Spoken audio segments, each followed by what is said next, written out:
solutions are locally led.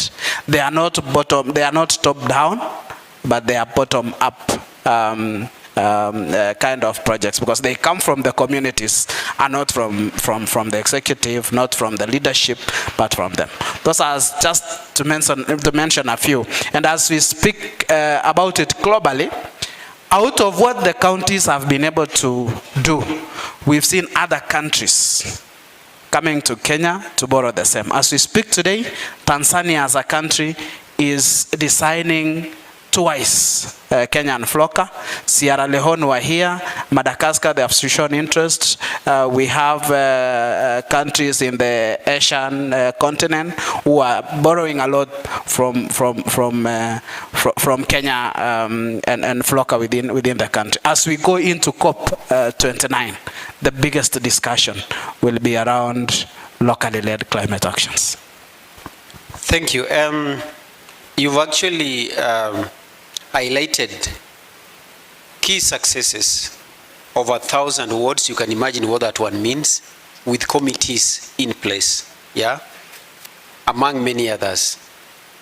Now, those are wonderful achievements, including, of course, what you've mentioned last, the ripple effect of FLOCA program influencing a kind of catalyzing conversation beyond Kenya and going international to explore the possibilities of initiating locally led climate financing. What are the challenges or lessons that you've drawn from this? Definitely you could have encountered challenges and problems here and there. What are the lessons that you learned?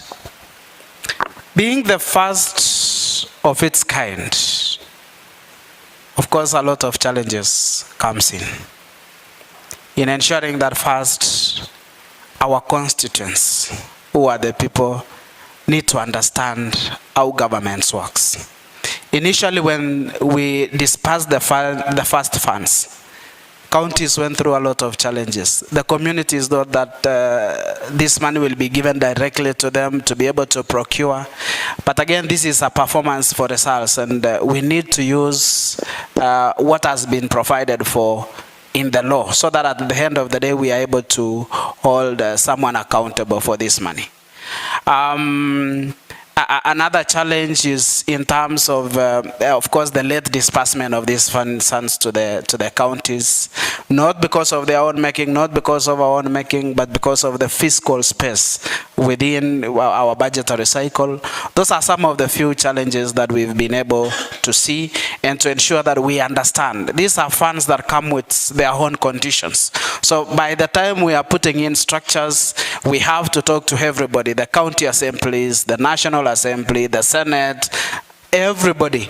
And this, we really want to appreciate the Council of Governors, because they have been in the front line in terms of ensuring that they bring all of us together so that we're able to understand. So the biggest challenge at that time was to be able to ensure that as we plan for the program, we are able to move in tandem with the planning processes within our country. From the medium-term plans, you come to the CIDPs, you go to the ADPs, but we are looking at by the time we go into the next financial year, 2025-2026, counties should have been able to marry this together with the ADP, so that FLOCA doesn't seem like it is a different project from what counties are doing. And one thing that I want to tell you is that Vihiga again has taken the lead. As they were doing the ADP for next financial year, they've been able to marry this together with the FLOCA program, and we are in the right place. We are in a county that all the other counties can be able to look up into when solving some of the challenges that we've gone through.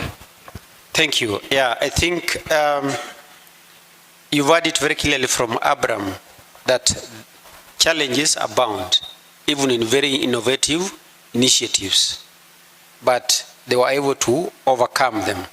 Maybe at a later stage, we'll ask you to explain to us how you overcame or how you are planning to overcome the challenges for the ones which still exist, or how you've overcome some of them which are now solved. Now, let me now introduce the second panelist, the lady in the panel. I remember His Excellency the Governor introduced you with a lot of passion in the morning. I was listening very carefully. Mary Ngecho is the CEO of Takataka ni Mali. Yeah, a very unique program or initiative. I would say so. I would think so.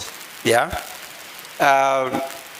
Mary, maybe tell us more about Takataka ni Mali for initiative. Thank you. You can use this. Takataka ni mali. Takataka ni mali. Waste is wealth.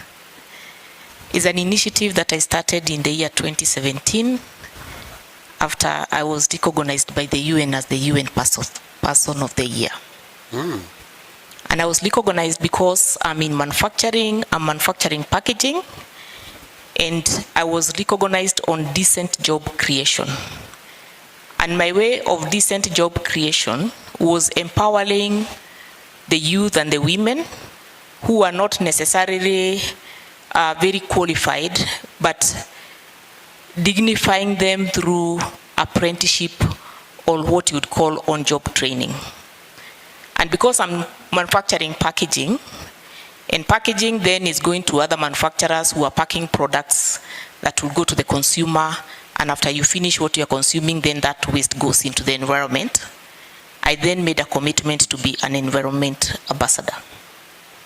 And because I am not an environmentalist, I'm an entrepreneur, the only way I could intervene was to develop enterprises in the environment space. So we then have worked and looked at an untapped area